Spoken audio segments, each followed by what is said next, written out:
الحمد لله رب العالمين والعاقبة للمتقين والصلاة والسلام على خير خلقه محمد وعلى آله وأصحابه أجمعين. أما بعد فأعوذ بالله من الشيطان الرجيم. بسم الله الرحمن الرحيم. وما آتاكم الرسول فخذوه وما نهاكم عنه فانتهوا واتقوا الله إن الله شديد العقاب. باب قول الله ونضع الموازين القسط ليوم القيامة وأن أعمال بني آدم وقولهم يوزن.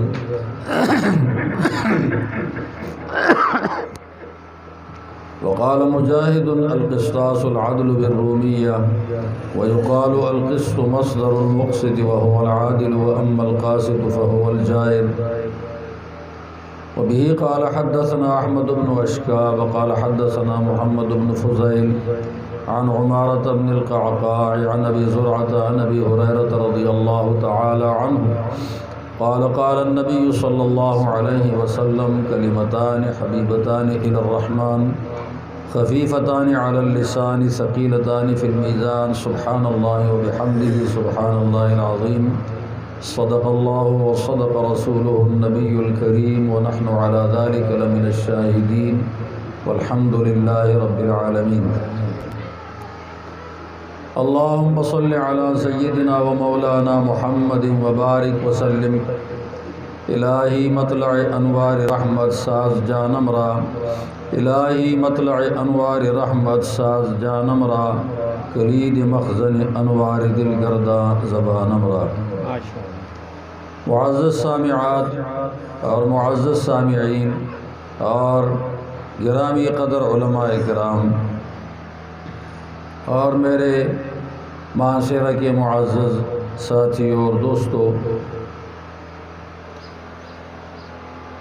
نبی کریم صلی اللہ علیہ وسلم کا ارشاد ہے ما اصر من استغفر، کہ جو آدمی کسی غلطی کے بعد معافی مانگتا ہے تو یہ بندہ اصرار کرنے والوں میں شامل نہیں. اور گناہ پر اصرار کرنے سے بندے کے دل کے اندر قسوت پیدا ہو جاتی ہے اور وہ قسوت رفتہ رفتہ بڑھتی ہے تو پھر بعد میں اللہ تعالیٰ مہر ہی لگا لیتے ہیں. اس مہر سے بچنے کے لیے کوئی غلطی ہو جائے اس کے بعد استغفار کرنا چاہیے، معافی مانگنی چاہیے. یہ جو مجمع موجود ہیں جن میں خالص دینی باتوں کا تذکرہ ہوتا ہے، اللہ اور اس کے رسول کی باتوں کا تذکرہ ہوتا ہے. مولانا سے برکین ہو شاہ سے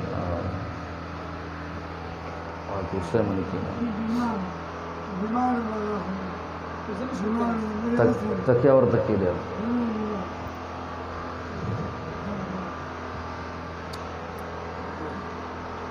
تو ایسے مجموعوں کے اندر شرکت یہ بہت بڑی رحمت اور بہت بڑی نعمت ہے اللہ کی طرف سے. اس میں ایک فائدہ یہ ہو جاتا ہے کہ ایک گناہگار آدمی کو استغفار کا موقع مل جاتا ہے، معافی مانگنے کا موقع مل جاتا ہے. سارے اچھی نیت سے ایک نیت سے بیٹھے ہوتے ہیں، اللہ تعالیٰ کی رحمتیں برستی ہیں اور اللہ تعالیٰ کی رحمتیں بندوں کے ساتھ بندے اس رحمت کے لپیٹ میں آ جاتے ہیں. وغشیتہم الرحمہ، اور اللہ تعالیٰ آسمان میں فرشتوں کے مجمع میں ان لوگوں کا تذکرہ فرما دیتے ہیں. یہ نفس اور شیطان دونوں کے موجودگی میں دونوں رکاوٹوں کو توڑ کر میرے ذکر میں، میری یاد میں، کہنے میں، سننے میں، کرنے میں مصروف ہیں. بطور فخر کے اللہ تعالیٰ تذکرہ فرماتے ہیں. ایسے مجمع میں اللہ رب العالمین توبے کی توفیق دے دیتے ہیں، گناہ دھل جاتے ہیں. اور جو گناہ پر جسارت کرتے ہیں تو ان کو گناہ کا احساس پیدا ہو جاتا ہے اور اب پہلے سے اپنے کو گناہگار ہی نہیں سمجھتے ہیں. گناہ کر کر کے ایسے مجموعوں میں شرکت کی وجہ سے اپنے کو کم سے کم گناہگار تو سمجھ جائیں گے. ایسے میں گمراہ ہو کر زندگی گزارتے ہیں، ان مجموعوں میں شریک ہو کر گمراہی سے بچ کر گناہگار تو ہو جائیں گے۔ تو یہ یاد رہے، گناہگار ہونا گمراہی سے بہت ہی اچھا ہے۔ گمراہ بن کر مرے تو مغفرت نہیں ہو سکتی، گناہگار ہو کر مرے تو مغفرت ہو جاتی ہے۔ پہلا مرتبہ تو یہ ہے کہ گناہوں سے بچ بچ کر وقت گزارے۔ یہ اگر کسی کو نصیب نہیں، صفات کا تھوڑا کچا ہے، کمزور ہے، تو گناہگار بن کے مر جائے، بخشش کے راستے کھلے ہیں۔ لیکن اگر گمراہ بن کے مر جائے تو پھر بخشش کے راستے اس کے اوپر مکمل بند ہو جاتے ہیں، مسدود۔ اب گناہگار میں اور گمراہ میں فرق کیا ہوگا؟ گناہگار تو وہ ہے کہ یہ کہے میں غلطی کر چکا ہوں، میں نے اللہ کا حکم توڑا ہے، میں نے اللہ کا فرض ضائع کر دیا ہے، عقیدہ بالکل ٹھیک ہے، اللہ سے متعلق، پیغمبر سے متعلق، کتابوں سے متعلق، آخرت سے متعلق، فرشتوں سے متعلق، اللہ کی صفات سے متعلق، پیغمبروں کی صفات سے متعلق، فرشتوں کی صفات سے متعلق، قرآن مجید کی صفات سے متعلق، قیامت کے دن کے جو حالات دلائل قطعیہ سے ثابت ہیں اس کے اوپر ان کا عقیدہ ٹھیک ہے۔ ٹھیک عقیدے کے ساتھ ساتھ انہوں نے صفات کی کمزوری سے کوئی حکم توڑ دیا، کوئی ممنوع کام کر دیا، کوئی ضروری کام کر نہ سکے ضائع کر دیا، اور اپنے کو گناہگار بھی سمجھا اور مر گئے، تو اللہ تعالیٰ ایسے لوگوں کو بخش بھی دیتے ہیں۔ اور یا تو اللہ اپنی خصوصی رحمت سے بخش دیتے ہیں کہ کون ہے جو مجھ سے پوچھے، میرا کوئی حزب اختلاف نہیں ہے کہ جو کہے اللہ تعالیٰ اس بندے کو کیسے بخشا، وہ بخشنے میں آزاد ہے، بخشنے میں بالکل آزاد ہے۔ آپ نے پڑھا ہے، سنا بھی ہے، تبلیغ میں ایک اسرائیلی آدمی تھا، اس نے 99 آدمیوں کو قتل کیا تھا، بنی اسرائیل کا تھا، 99 آدمیوں کو قتل کیا تھا مسلمان۔ اس کو احساس ہو گیا اور گناہ نے پریشان کر دیا، تو پریشانی کی وجہ سے وہ گیا اور ایک عبادت گزار آدمی سے پوچھا، اور وہ عالم نہیں تھا، صرف عابد تھا، کہ میری بخشش ہو سکتی ہے کہ نہیں؟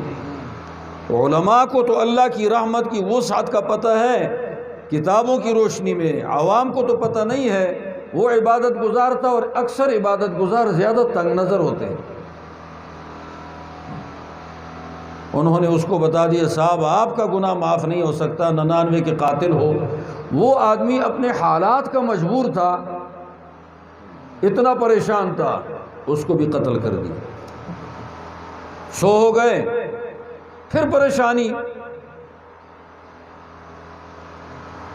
پھر اس کے بعد گیا ایک اللہ والے عالم کے پاس گیا، مسلم شریف میں ہے، فَسَأَلَ عَنْ أَعْلَمِ أَهْلِ الْأَرْضِ، اہل ارض میں بڑے عالم کے بارے میں پوچھا، کون ہے بڑا عالم جو مجھے کچھ راستہ بتا دے۔ انہوں نے بتا دیا، کہا میں ایسے جرم کر چکا ہوں، 100 قتل کر چکا ہوں، آپ مجھے بتا دیں میری بخشش ہو سکتی ہے کہ نہیں؟ مجھے تو ایک آدمی نے بتایا بخشش نہیں ہو سکتی، میں نے اس کو بھی شہید کر دیا۔ اس نے کہا، کون ہے جو تیرے اور تیرے رب کے درمیان میں رکاوٹ بن جائے اور تیری توبہ کو روک دے اور تیری بخشش کو روک دے؟ اللہ تجھے بخش سکتا ہے، وہ بخشتا بھی ہے، البتہ اتنی بات ہے کہ تو یہاں گناہوں کا عادی بن چکا ہے، یہاں جب عادت تیری گناہوں کی پڑ گئی تو توبہ کرے گا، ٹوٹے گی، پھر کرے گا، ٹوٹے گی، پھر کرے گا، ٹوٹے گی، تو ایسا نہ ہو کہ کہیں عبث ہو جائے۔ تو پھر اس طرح کر لو کہ وہ فلانی جگہ کچھ اللہ والے بندے ہیں، نیک لوگ ہیں، ان کے پاس جا کر وہاں ان سے ملاقات کر کے ان کے پاس رہو۔ یہ یہاں سے چلا گیا، جاتے جاتے جاتے راستے میں موت آ گئی۔ اب موت آ گئی، مر رہا ہے اور گر گیا، تو اس آخری حالت میں بے بسی میں اپنے سینے کو تھوڑا سا موڑ دیا اسی بستی کی طرف جدھر جا رہا تھا، ہل کر فناء بصدری۔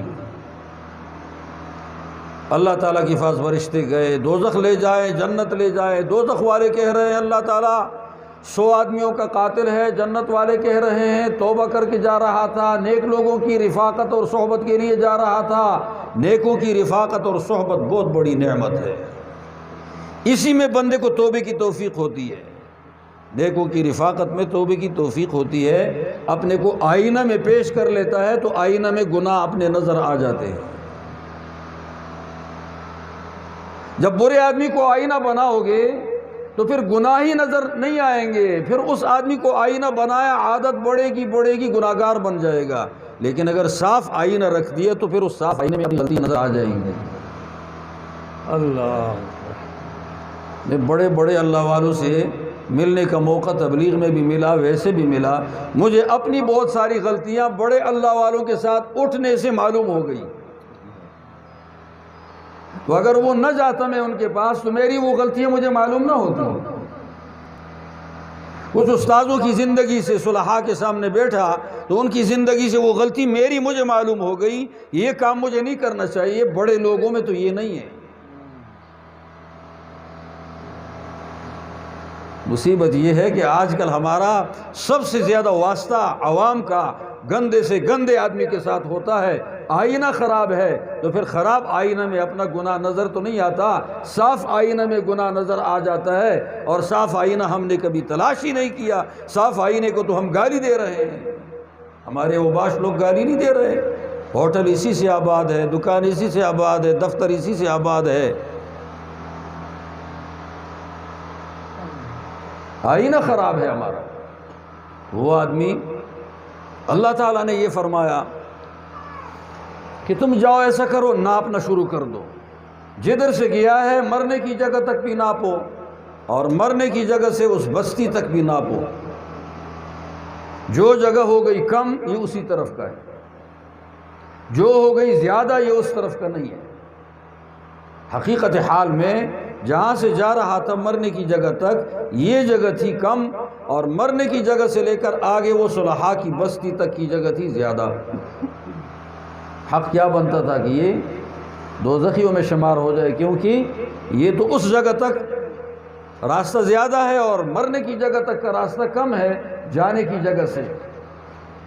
لیکن اللہ تعالیٰ نے اپنی قدرت کو حرکت دے دی، اور اسباب سے قدر کر کے یہ جو زمین کم تھی اللہ تعالیٰ نے اسے حکم دے دیا کہ تو پھیل جا، اور جو زمین لمبی تھی زیادہ تھی اللہ نے حکم دے دیا کہ تو سکھڑ جا۔ اسے کہتے ہیں تکوینی نظام کو اللہ رب العالمین نے حرکت دے دی، اور وہ زمین جہاں جا رہا تھا ایک بالش کم پڑ گئی، اور جہاں سے جا رہا تھا اور مرنے کی جگہ تک یہ زمین زیادہ ہو گئی۔ لوگ کہیں گے سارے، خاص کر وہ لوگ کہیں گے جو زیادہ سخت مزاج ہیں، وہ کہیں گے مخلوق کے حقوق کا کیا ہوگا، 100 آدمیوں کا قاتل ہے، اور 100 آدمیوں کے قتل کے ساتھ ساتھ پھر آگے ان کے رشتہ داروں کو جو دکھ پہنچایا، صدمہ پہنچایا، اس کا کیا ہوگا؟ اللہ تعالیٰ تو بندوں کے حقوق خود معاف نہیں کرتا۔ تو اس کا بڑا آسان سا جواب یہ ہے کہ اللہ تعالیٰ جب 100 کا قاتل ہے اس کو معاف کر سکتا ہے تو وہ ان مقتولوں کے گھر والوں کو، مقتولوں کو راضی بھی کر سکتا ہے۔ یہ ذمہ داری اس کی ہے، یہ ہماری اور تمہاری نہیں ہے۔ بس اتنی کوشش کرنی چاہیے کہ اللہ کے رحمت کا فضل اور چپو تمہاری طرف متوجہ ہو جائے، ایسے تم بنو۔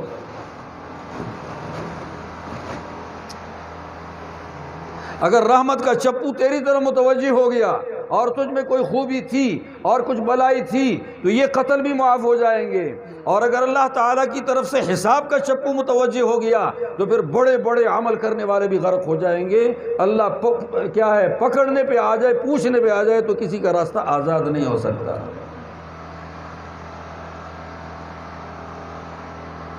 بہت سارے کہیں گے کیوں آزاد نہیں ہے راستہ، ہم تو نمازیں پڑھتے ہیں اور روزے رکھتے ہیں اور فلانا کام کرتے ہیں، میں ایک مثال بتا دیتا ہوں۔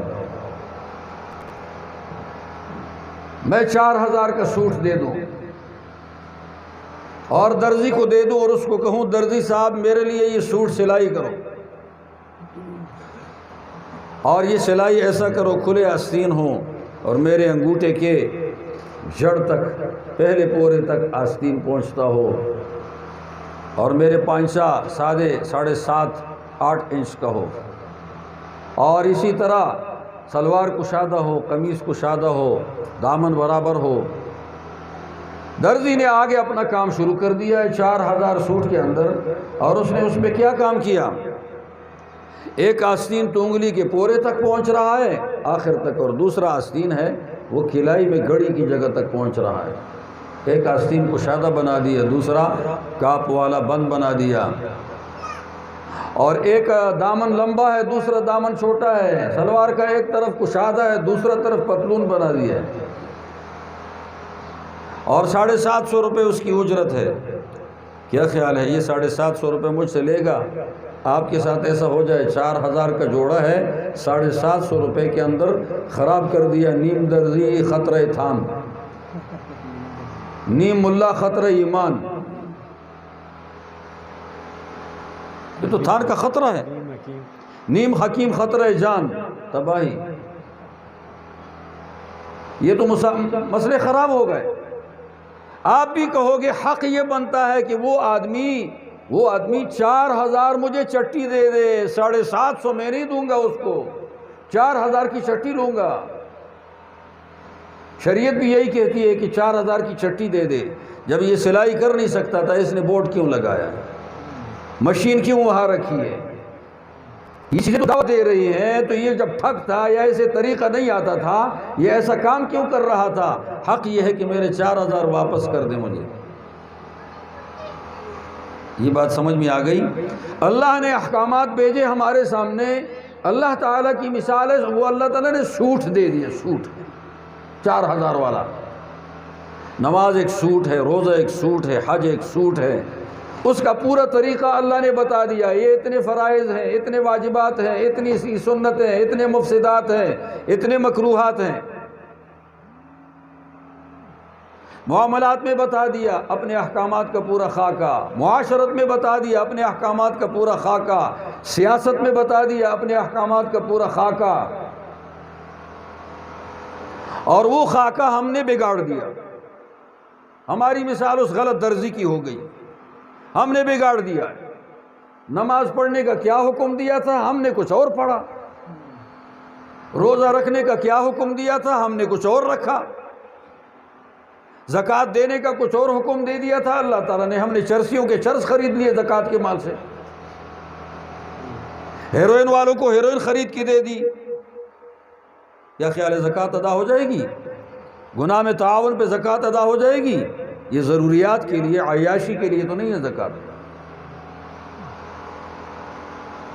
اچھا، اسی طرح معاشرت کے اندر اللہ تعالیٰ نے احکامات دیے میاں بیوی کے، بیوی وہ احکامات توڑ توڑ کر پورا کر رہی ہے، اس نے وہ سوٹ خراب کر دیا، یا شوہر وہ توڑ توڑ کر پورا کر رہا ہے، سوٹ خراب کر دیا ہے۔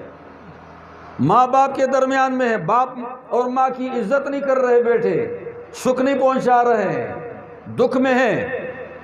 اور کہا جاتا ہے، بعض جگہ لکھا ہے کہ بچے کی، بیٹے کی قسوت اور بدبختی وہاں سے شروع ہو جاتی ہے جہاں باپ بیٹے کو کوئی بات کہہ نہیں سکتا کہ یہ آگے سے ٹوکنا شروع کرے گا، یہاں سے بدبختی کی ابتدا ہو گئی۔ یا یہاں سے بدبختی کی ابتدا ہو جاتی ہے کہ جب باپ ہے وہ کوئی حکم کر لیتا ہے اور آگے بیٹھا اور وہ منہ مروڑ لیتا ہے اور تھکاوٹ کا اظہار کر دیتا ہے، حشاش بشاش نہیں رہتا۔ جوانوں یاد رکھ لو، تازہ خون ہے، باپ کے ساتھ زیادتیاں مت کرو۔ ان کی داڑھیاں تمہیں جوان کرنے میں سفید ہو گئی، ان کی طاقت تمہیں توانا کرنے میں ختم ہو گئی، اور وہ بالکل بے بسی میں پہنچ گئے تمہاری وجہ سے، کھلا پلا کر اپنی عیاشی میں نہیں پہنچا۔ اور میں نے اندازہ لگایا ہے کہ دنیا کے اندر ہر کوئی چاہتا ہے کہ میں آگے بڑھ جاؤں اور پیچھے ہو جائیں۔ ایک باپ ہے اور ماں ہے، وہ یہ چاہتے ہیں کہ ہمارا بیٹا آگے بڑھ جائے، ہم پیچھے رہ جائیں۔ کیا خیال ہے تمہارے ساتھ تمہارے والدین کیا کر رہے ہیں؟ تمہیں اپنے سے بڑے محکمے میں نہیں لگاتے، تمہیں اپنے سے بڑا افسر نہیں دیکھنا چاہتے، تمہیں اپنے سے بڑا عالم نہیں دیکھنا چاہتے، تمہیں سے سب سے زیادہ سہولتیں نہیں دینا چاہتے ہیں۔ کہ تمہارا باپ بے بسی میں تھا، مکان اپنا نہیں تھا، اور غریب آیا تھا اور تمہارے لیے مکانات تیار کر دیے، اور وہ چلا گیا ہے چھوٹی سی قبر میں، اور تمہارے لیے مکانات تیار پڑے ہیں، بڑے بڑے مکانات میں رہ رہے ہیں، 70-80 سال تک عیاشی کر رہے ہیں۔ خیال رکھنا چاہیے، یہ بے بس مخلوق کے ساتھ زیادتی نہ کی جائے، ایک آہ سے پوری زندگی میں رکاوٹیں شروع ہو جائیں گی۔ اگر وہ ایک آہ نکالے پوری زندگی میں رکاوٹیں، بنتا کام بگڑنے لگ جائے گا۔ بہرحال میں وہ اسرائیلی کا قصہ عرض کر رہا تھا، اللہ نے زمین کو حکم دے دیا اور زمین سمٹ گئی، گناہ معاف ہو گئے اس آدمی کے۔ جس رب نے 100 کے قتل کو معاف کرنا ہے اور وہ فضل کا چپو اس طرف متوجہ ہو گیا، اب اس اللہ کو 100 مقتول راضی کرنا بھی مشکل نہیں اور ان کے رشتہ داروں کو راضی کرنا بھی مشکل نہیں۔ یہ ہماری ذمہ داری نہیں، یہ اس رب کی ذمہ داری ہے۔ اللہ کے چپو کو رحمت کا اپنی طرف متوجہ کرنے کی کوشش آپ کر لیں، یہ اہلیت آپ پیدا کر دیں، آگے پھر وہ جانے اور اس کا کام جانے۔ کتابوں میں ایک لفظ آتا ہے، اس لفظ سے مجھے بھی خطرہ ہو جاتا ہے، سب کو خطرہ ہو جاتا ہے۔ وہ یہ ہے کہ اللہ تبارک و تعالیٰ فرماتے ہیں اگر میں سارے لوگوں کو دوزخ میں داخل کر دوں تو مجھ سے پوچھنے والا کوئی نہیں، ولا ابالی، اور اگر میں سب کو جنت میں داخل کر دوں مجھ سے پوچھنے والا کوئی نہیں، ولا ابالی۔ یہ لا ابالی کا اتنا سخت لفظ ہے، یہ سارے آسرے جھوٹ کے توڑ دیتا ہے، یہ جھوٹ کے آسرے توڑ رہا ہے۔ لا ابالی، مجھے کوئی پرواہ نہیں، اس کا حزب اختلاف نہیں، اس کا مد مقابل نہیں، اس کے ارادے کو روکنے والا کوئی نہیں۔ تو وہ درزی والا مسئلہ تھا کہ اللہ تعالیٰ نے احکامات ہمیں دے دیے ہیں، سنہری احکامات ہیں، بڑا اچھا خاکہ ہے، اللہ تعالیٰ کے تک پہنچانے والا خاکہ ہے، لیکن ہم اس خاکے کو درزی کی طرح خراب کر کے اللہ کے سامنے پیش کر دیں تو پھر اللہ تعالیٰ ہمیں اجر دے گا۔ 750 روپے کا حق رکھتے ہیں یا اس اچھے خاکے کو تباہ کرنے کا اس کی چٹی ہم دیں گے؟ بتاؤ۔ اپنے اچھے عمل پہ مغرور ہونے والے لوگ سن لیں، اچھا عمل کر کے مغرور ہونے والے سن لیں، مست ہونے والے سن لیں، اندازہ لگا لیں کہ ہم کتنا درزی والا معاملہ اچھا کر چکے، ہم نے وہ سوٹ اسی طرح بنایا ہے یا نہیں بنایا، ذرا سن لیں۔ بہرحال اللہ تعالیٰ کی مہربانی بہت بڑی چیز ہے۔ میں یہ عرض کر رہا تھا کہ ایسے مجمع میں شرکت کی کوشش کر لو تاکہ آپ کو رہنمائی ملے۔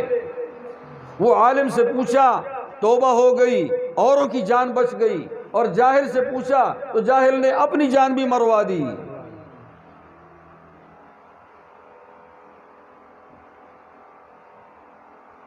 اہل سے پوچھنا چاہیے، جو وہ علم رکھتا ہے اس سے پوچھنا چاہیے، اللہ کی رحمت سے واقف ہو اسے پوچھنا چاہیے۔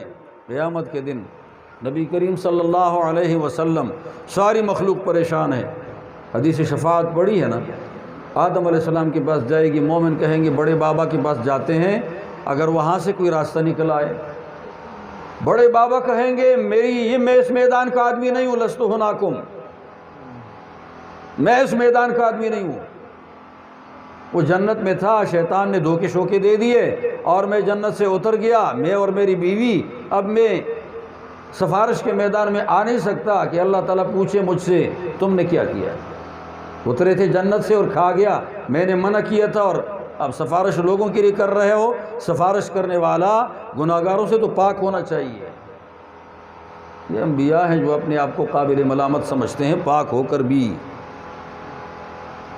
بڑے شریف لوگ ہوتے ہیں۔ کمینہ آدمی ہے، اس کو اعزاز دو سر چڑھ جاتا ہے، شریف آدمی کو اعزاز دو پانی پانی ہو جاتا ہے، وہ خاتم بن جاتا ہے، خادم۔ کمینہ آدمی سر چڑھتا ہے۔ انبیاء تو بڑے شریف اور اونچے لوگ ہوتے ہیں علیہم السلام۔ چلو نوح علیہ السلام کے پاس جاؤ، اس کے پاس آ گئے، انہوں نے کہا میں لست ہناکم، اس میدان کا نہیں ہوں۔ آگے چلو جی، موسیٰ ابراہیم علیہ السلام کے پاس جاؤ، وہ کہے گا لست ہناکم، میں بھی اس میدان کا نہیں ہوں۔ ہر ایک کوئی وجہ ذکر کرے گا، وہ وجہ ایسی بڑی نہیں ہے، معمولی سی ہے، لیکن بڑے لوگ شرم و حیا بہت کرتے ہیں۔ اچھا آگے چلو، موسیٰ علیہ السلام کے بعد عیسیٰ علیہ السلام، وہ کہیں گے میں بھی اس میدان کا نہیں ہوں۔ جاتے محمد صلی اللہ علیہ وسلم کے پاس، ادھر آ جائیں گے، وہ کہیں گے میں تمہارے لیے سفارش کرتا ہوں۔ وہ سفارش کیسے کریں گے؟ مقام محمود میں گر جائیں گے سجدے میں، سجدہ اپنے ارادے سے، سر اللہ کے حکم سے اٹھائیں گے، اللہ فرمائیں گے ارفع راسک، سر اٹھاؤ۔ ایسی تعریفیں سجدے میں کریں گے. حضور فرماتے ہیں کہ اب وہ تعریفیں مجھے یاد نہیں ہیں، لیکن اللہ نے وعدہ کیا ہے کہ ایسی تعریفیں تمہیں بتاؤں گا، سکھاؤں گا. وہ تعریفیں اللہ کی حضور سے پہلے کسی نے کبھی بھی نہیں کی ہوں گی. ایسے جامع کلمات کسی پیغمبر کو اس سے پہلے نہیں بتائے گئے، نہ آئندہ اللہ بتائے گا. پھر کہیں گے ارفع راسک سل توتا وشفا تو شفا وقل تسمع، بات سنی جائے گی، سفارش منظور ہے، مان لو، بات کریں گے. حضور علیہ السلام کیوں کہیں گے کہ اللہ تبارک و تعالیٰ کے سامنے میں سجدہ کرتا ہوں؟ اہل ہے نا.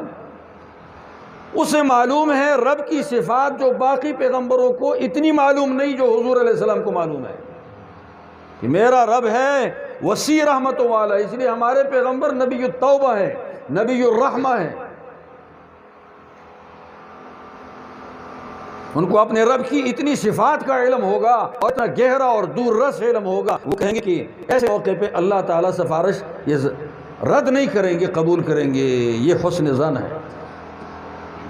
اور حضور علیہ السلام فرماتے ہیں جب اذان ہو جائے تو اذان کے اختتام پہ کیا دعا پڑھو؟ اللہم رب هذه الدعوۃ التامہ والصلاۃ القائمہ آت محمدا الوسیلہ والفضیلہ. یہ وسیلہ وہی ہے. وابعثہ مقاما محمودا، مقام محمود تک لے جاؤ. یہ ہماری دعاؤں سے حضور کو ملنے والا ہے مقام محمود؟ نہیں، وہ تو اللہ تعالیٰ نے وعدہ کر دیا ہے کہ میں دوں گا اپنے اس حبیب کو. تو پھر ہم کیوں پڑھیں گے؟ حضور نے فرمایا تم اگر میرے لیے یہ دعا کرو گے تو تمہاری سفارش کی اہلیت پیدا ہو جائے گی. میں اس دعا کی وجہ سے تمہارے لیے سفارش کروں گا. یہ جو دعا مانگے گا اذان کے بعد تو اللہ کے نبی اس کے لیے سفارش کر لیں گے. اہلیت پیدا ہو جائے گی، اہلیت. تو کیا خیال ہے، اذان کا جواب دینا چاہیے کہ نہیں؟ پہلی اذان کا جواب کاروبار بند کر کے جواب دے دو. جو علاقے کی مسجد کی اذان ہے، مسجدوں کی تو بہت اذانیں ہوں گی، ایک کا جواب دینا چاہیے تاکہ آپ کے اندر اہلیت پیدا ہو جائے. اور یہ اہلیت پیدا ہو جائے کہ کل کو میں نبی کی سفارش کا اہل بن جاؤں. حلت لہ شفاعتی یوم القیامہ. میں ایک دن ایک حدیث میں غور کر رہا تھا. حدیث میں آیا ہوا ہے کہ جو سمع اللہ لمن حمدہ ربنا لک الحمد پڑھتا ہے، اس کا یہ ربنا لک الحمد فرشتوں کے ربنا لک الحمد کے ساتھ برابر ہو جائے تو اللہ تعالیٰ اس کے چھوٹے گناہ سارے معاف کر دیتا ہے. امام والضالین کہے، پیچھے مقتدی آمین کہے، اور فرشتوں کی آمین اور اس آدمی کی آمین برابر ہو جائے. من وافق تامینہ تامین الملائکہ غفر لہ ما تقدم من ذنبہ، گناہ معاف ہو جاتے ہیں. میں نے یہاں سے ایک نتیجہ سیکھا کہ جب کسی آدمی کے عمل کی منظوری موقوف ہو جاتی ہے تو اپنے آپ کو صلحاء کے پلڑے میں ڈال دے. وافق تامینہ تامین الملائکہ. ہم تو نیک لوگوں سے دور رہتے ہیں نا. یہاں کیا بتا رہا ہے کہ فرشتے ہیں، ان کی تو ساری چیزیں منظور ہیں.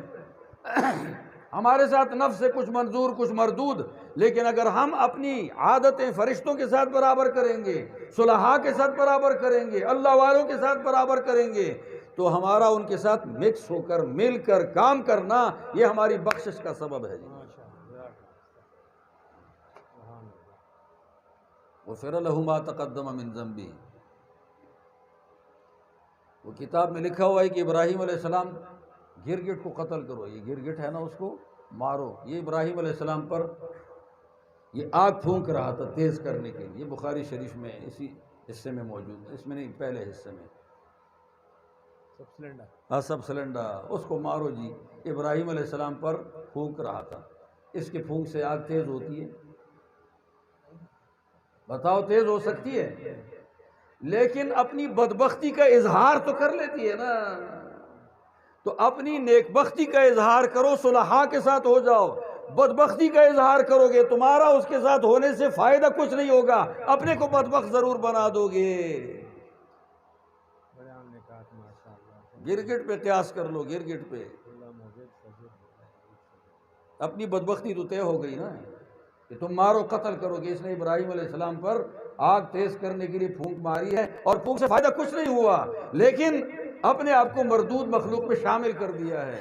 تو صلحاء کے خلاف بکنے سے اپنے آپ کو مردود مخلوق میں شمار کر لیا ہے، ہوگا کچھ نہیں.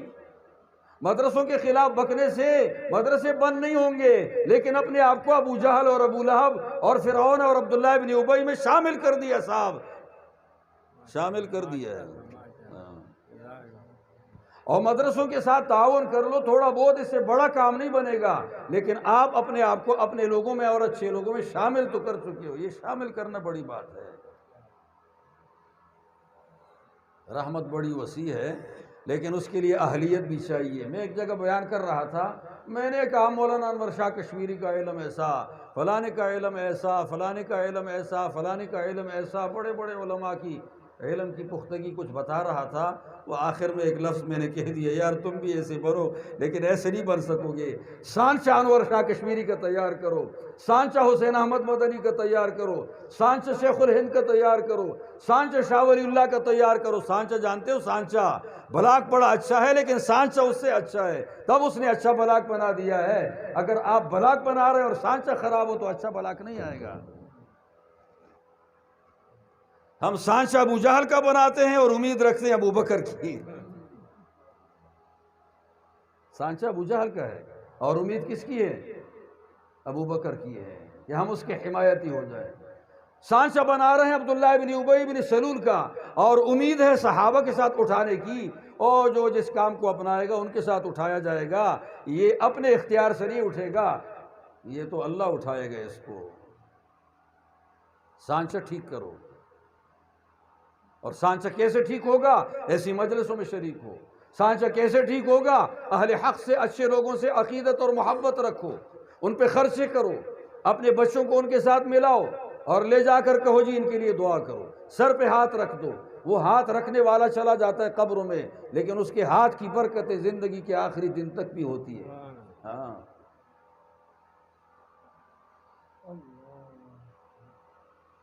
حضور علیہ السلام کی عادت مبارک بھی تھی، چھوٹے بچوں کے سر پہ ہاتھ رکھتے تھے۔ بعد کے صحابہ کرام بھی یہی کرتے تھے، بعد کے تابعین بھی یہی کرتے تھے۔ وہ ہاتھ والے تو چلے گئے، لیکن ہاتھ کے رکھنے سے جو برکتیں خدا نے رکھ دی اور وہ برکتیں زندگی میں ظاہر ہو گئی، اب ارمان کرتے ہیں کہ بار بار رکھتے تو اچھا ہوتا۔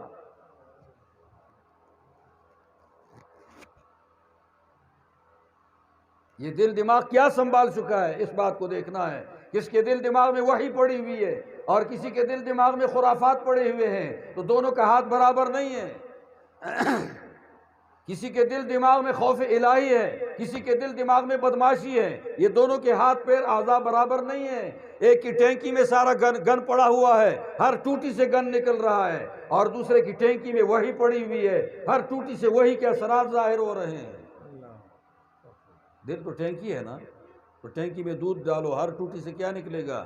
دودھ۔ اور ٹینکی میں ڈال دو پیشاب، تو ہر ٹینکی سے کیا نکلے گا؟ پیشاب نکلے گا۔ ہم ٹینکی میں پیشاب ڈالتے ہیں، انتظار دودھ کا کر رہے ہیں، یہ بے وقوفی ہے۔ انتظار دودھ کا کرتے ہیں، اور ٹینکی میں کیا پڑا ہوا ہے؟ خرافات ہیں، بکواس ہیں، ذہن کی صفائی، عقل کی صفائی کچھ بھی نہیں ہے۔ یہ قیامت کا دن آنے کی بات ہے، میں ابھی اس سے متعلق عرض کر رہا ہوں۔ یہ تو مبادی تھے، ان اعمال بنی آدم، ہم اللہ تعالیٰ فرماتے ہیں ہم قیامت کے دن ترازو رکھیں گے، وہ حساس ترازو ہوگا، وہ ترازو خود بتائے گا، اور اس میں ہمارے مامور فرشتے ہوں گے۔ انسان کی طرح نہیں ہے، انسان تو اڑی کرتا ہے، کبھی ادھر کبھی ادھر۔ اللہ تعالیٰ کہتا ہے ایسا کرو، وہ کہتا ہے نہیں میں ایسا کرتا ہوں۔ فرشتہ کبھی یہ نہیں کہتا نہ جی میں ایسا کرتا ہوں، نہ، تیار ہے ایک دم۔ لا یعصون اللہ ما امرہم ویفعلون ما یؤمرون۔ فرشتوں کا کوئی کام ادھورا نہیں ہے، ہمارے کام ادھورے ہیں۔ فرشتوں کا کوئی کام درزی والا معاملہ نہیں ہے، ہمارے سارے کام درزی والے ہیں۔ کون سے ہیں جی؟ درزی والا۔ مثال یاد ہے؟ درزی، یہ درزی یاد رکھ لو۔ جب قمیص یاد آ جائے نا، بس یہ میری مثال یاد رکھ لو، بس یاد ہو۔ میں ایک آدمی کو دے چکا، وہ صوفی آدمی تھا، اس نے یہاں تک میرے آستین بنا دیے، ادھر تک چھوٹے چھوٹے تھے کشادہ، لیکن ادھر تک بنا دیے، آگے یہ بازو خالی۔ میں نے اسے کہا یہ کیوں؟ کہا یہ وضو بھی آسانی ہوتی۔ میں نے کہا تم میرے وضو کا ذمہ دار تو ہے، میرے وضو کا تو ذمہ دار ہے۔ لیکن بڑا بوڑھا آدمی تھا، تو میں نے چلو پیسے دے دیے اور وہ کسی اور کو دے دیے۔ آپ کو میرے وضو سے کیا واسطہ ہے؟ میں نے کرنا ہے، میں نے اپنا وضو سنبھالنا ہے، آستین چھوٹے ہوں یا بڑے ہوں، میرا کام ہے۔ وہ ادھر مانسیرا میں مر گیا۔ تو قیامت کا دن ہوگا، میزان رکھا ہوگا، فرشتہ اچھائی کو رکھے گا، برائی کو رکھے گا، اعمال تولے جائیں گے، اعمال کا وزن بھی ہوگا، نظر بھی آئیں گے، اچھے شکل میں اچھے عمل، برے شکل میں برے عمل۔ اور میزان کے اندر عمل وزنی ہوگا کس سے؟ وہ 4 کام ایسے ہیں جن سے عمل وزنی ہوگا۔ یہ ذرا آپ دیکھ لیں کہ عمل کا وزن 4 کاموں سے بڑھتا ہے۔ پہلا کام تو یہ ہے کہ انسان کا عمل وزنی ہوگا جب وہ مومن کھرا ہو، مومن ایمان میں مضبوط ہو، صفات والا ایمان ہو، تاثیر والا ایمان ہو، جذبے والا ایمان ہو، جذبے والا۔ دوسری شرط یہ ہے کہ یہ بندہ مخلص ہو، ریاکار اور خود غرض نہ ہو۔ تیسری شرط یہ ہے کہ یہ بندہ حلال کی کمائی کر کے کام کر رہا ہو، حرام خور نہ ہو۔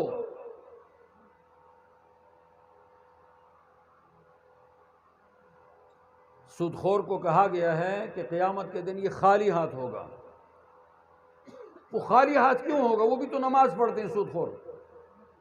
حرام خوری کی وجہ سے نماز قبول نہیں ہوتی، پڑھ لی لیکن قبول نہیں ہے، تو پھر خالی ہاتھ ہو گیا۔ حج کر لیا، قبول نہیں ہے، خالی ہاتھ ہو گیا۔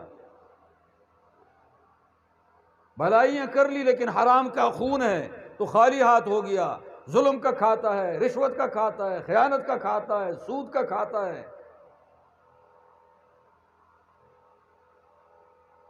اس سے انسان کے عمل کا وزن گر گیا کہ نہیں گرا؟ اور چوتھی چیز ہے بد اخلاقی، کسی کے ساتھ اس کے مناسب طریقے سے پیش نہیں آتا، سلیقہ نہیں ہے، باعزت کو دباتا ہے، بے عزت کو چڑھاتا ہے، آگے مرتبے میں بڑھا رہا ہے، باعزت کو دبا رہا ہے، کسی کے حق کا عزت کا خیال نہیں ہے۔ تو بد اخلاقی سے میزان عمل میں وزن گرے گا، حرام خوری سے گرے گا، ریا سے گر جائے گا۔ اور ریا اگر عمل میں ہے تو بڑے سے بڑا عمل بھی دوزخ کا ٹکٹ ہے، اور ریا اگر عمل میں نہیں ہے، اخلاص ہے، تو چھوٹے سے چھوٹا عمل بھی جنت کا ٹکٹ ہے مومن کا۔ اب میں بتاتا ہوں، آپ نے پڑھا ہے تین قسم کے لوگوں میں ریا آ جائے سب سے بڑا کام کرنے والے ہیں مجاہد، سخی اور معلم، پڑھانے والا۔ اگر ریا آ جائے، ہر ایک میں ریا تو نہیں ہوتی، اگر آ جائے، خود غرضی آ جائے، اور یہ بڑے بڑے کام کرنے والے ہیں، تو سب سے پہلے دوزخ میں یہ ڈالے جائیں گے۔ کتنا بڑا کام ہے، اس سے بڑے اور کام نہیں ہے۔ سارے بڑے بڑے کام کرتے ہیں، ہر بڑے کام کا فائدہ اپنے آپ کو ہوتا ہے، لیکن ان بڑے کاموں کا فائدہ ساری امت کو ہے۔ یہ نہیں، پڑھاتا ہے تو نااہلوں کو اہل بناتا ہے، نالائق کو لائق بنا رہا ہے، جہاد کرتا ہے تو کفر توڑ رہا ہے، کافر کا زور ٹوٹے گا تو اسلام کو آسائش ملے گی، آسانی ملے گی، اور سخاوت کرتا ہے تو غریب لوگوں کے لیے ضرورتیں مہیا کر دیتا ہے، کئی گھر اس کے خرچے سے آباد ہوتے ہیں۔ لیکن ریا کی وجہ سے یہ بڑے بڑے کام ہیں، یہ دوزخ کا ٹکٹ بن گئے۔ اگر ریا آ جائے، خدا نخواستہ اصلاح نہ ہو، تو بڑے کام ریا سے گر گئے، اور چھوٹے چھوٹے کام اخلاص سے کتنے بڑے ہو گئے۔ چھوٹے کام، اسرائیلی عورت ہے، بد کردار ہے، بد چلن ہے، اور پیسے کما کر برائی کر رہی ہے، کنویں کے کنارے آ گئی، پیاس لگا ہے، پانی نکال دیا۔ انسان کے پاس عقل ہے، ہیلہ آتا ہے، اٹکل آ جاتا ہے، چیز مہیا کرتا ہے۔ حیوانوں کے پاس ہیلہ نہیں ہوتا۔ پانی پی لیا، کتا آ گیا، مٹی چاٹ رہا ہے، اور چاٹنے کے بعد پھر اس نے کہا بلغ بی ما بلغا ھذا الکلب، جو اس کتے کو پہنچا وہ مجھے پہنچا ہے، یہ پیاس نے تو مجھے بھی ستایا ہے، اس کو بھی تو پہنچا ہے۔ اس نے پانی نکال دیا، دوپٹے کے ساتھ اپنا موزہ باندھ کر پانی نکال کر کتے کو پلا دیا۔ بخاری شریف جزء اول میں ہے، شکر اللہ سعیہا، اللہ تعالیٰ نے اس عورت کی محنت کی قدردانی کر دی، اسی کی وجہ سے اس کو بخش کر گناہوں سے توبہ کرنے کی توفیق نصیب فرما دی۔ اخلاص سے اس وقت تو ایک اللہ دیکھ رہا تھا، اور یہ فرض کام نہیں، واجب کام نہیں، ایک مستحب کام ہے، اس مستحب پہ بخشش ہو گئی۔ کسی کے تو فرض خراب ہو گئے اور کسی کی مستحب سے بخشش ہو گئی۔ صفات اچھی ہیں صاحب۔ ہمارا ہر آدمی صفت دیکھتا ہے کسی چیز میں، لیکن دھوکے والا آدمی اس ظاہری صفتوں میں پھنس جاتا ہے، اور حقیقت والا آدمی اندر کی صفتیں دیکھ کر کام کرتا ہے۔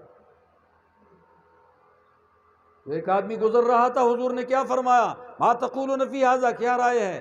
کہا جی اس قابل ہے کہ اگر یہ کسی آدمی کو منگنی کا پیغام دے تو لوگ اپنی بیٹی حاضر کر دیں، سفارش کر لے تو مان لیں، بات کر لیں تو لوگ سن لیں، کیونکہ دنیا کے بڑے لوگوں کی بات سارے سنتے ہوں کی اکسی اسلام آباد تو کی وہی آئی دیے ہوں یہ آئی دیے کہ پٹرول اور مہنگا ہو سی، یاد رکھو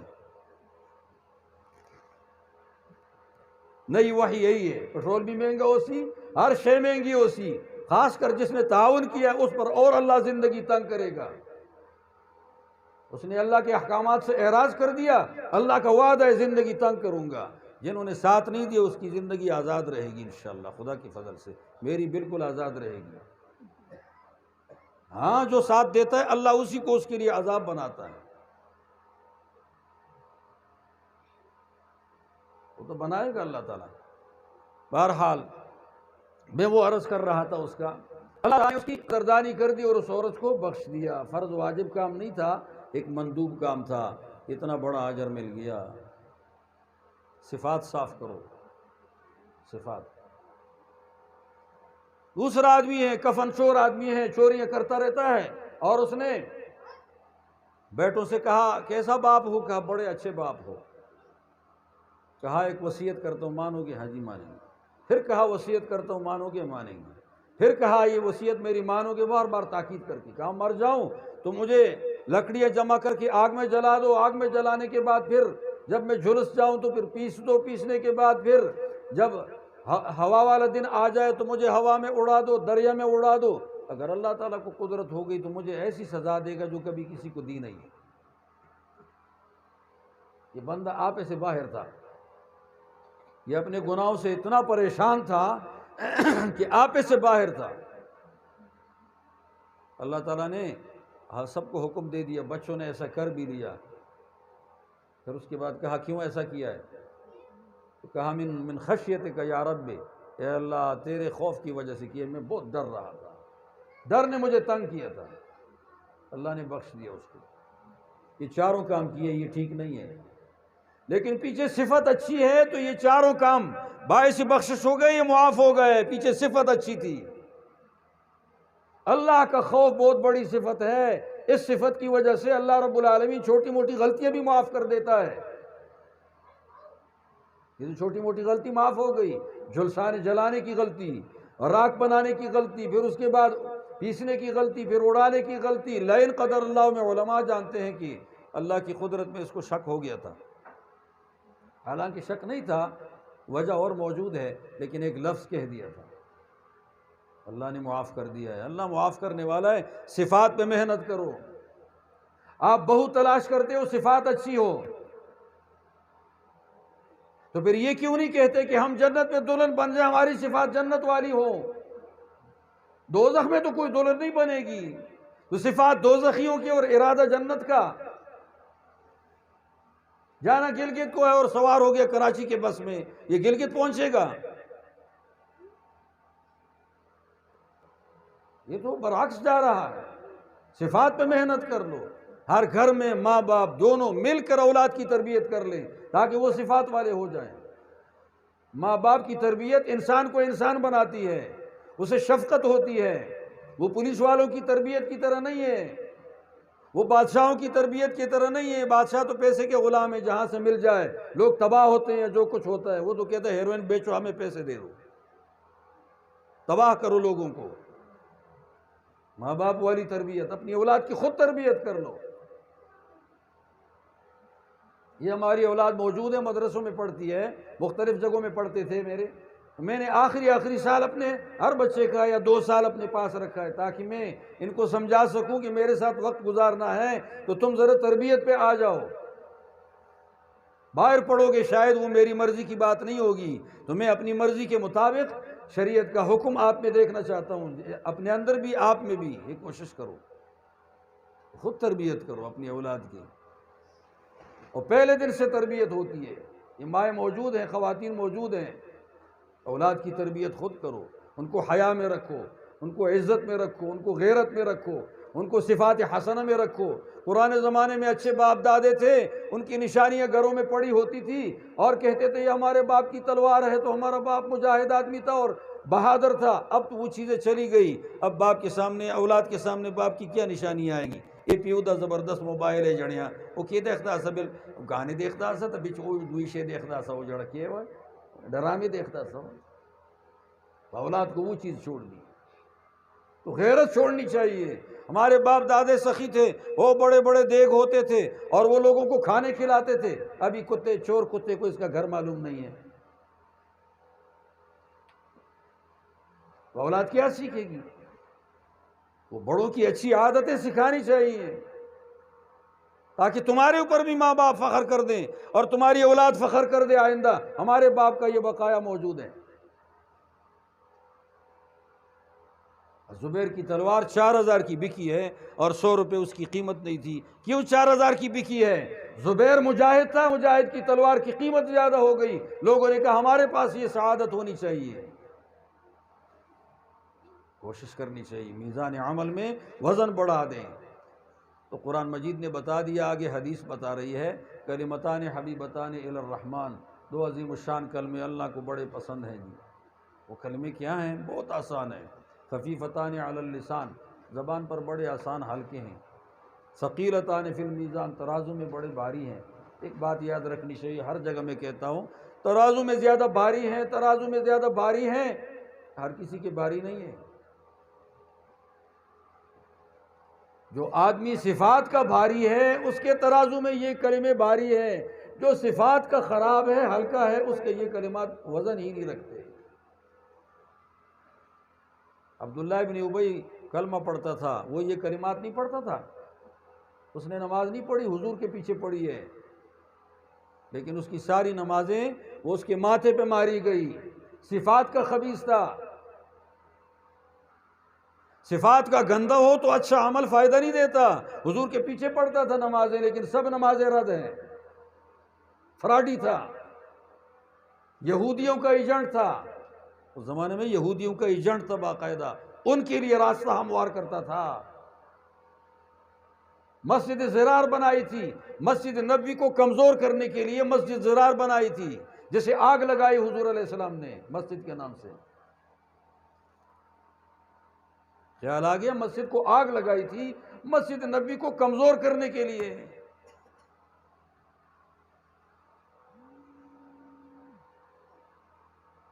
ہمارے ہاں تو حال اس سے بہت آگے بڑھ گیا ہے،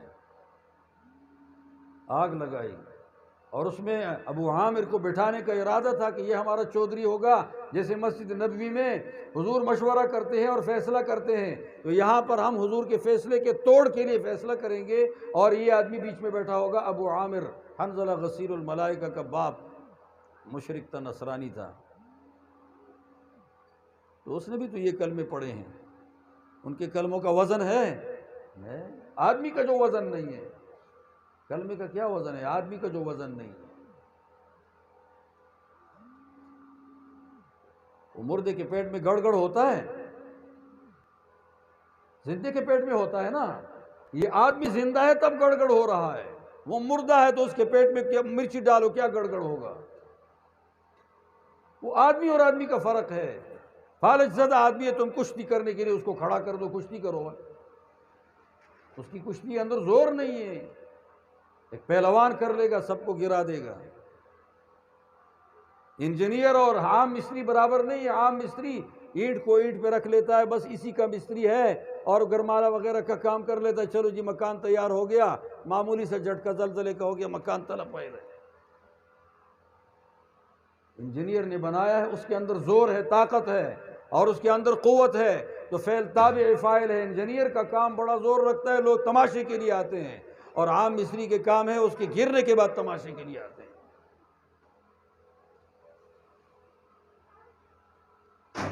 تو سبحان اللہ، ہر ایک کا برابر نہیں ہے، یکساں۔ یہ کلمات کا زور ہے، کلمات کا سانچہ اچھا ہے، لیکن آدمی کا سانچہ اچھا ہوگا تب ہوگا۔ ثقیلتان فی المیزان۔ پھر یہاں تول کی بات آ گئی، گنتی کی نہیں آئی، 50 سال نمازیں پڑھی ہیں، چلو جی گیا جنت میں، نا، تولو، نمازیں تولو، وزن میں کیا ہے؟ وہ تول لیا، نمازیں 50 سال کی ہے، بیچ میں کوئی وزن نہیں ہے، صفات خراب تھی۔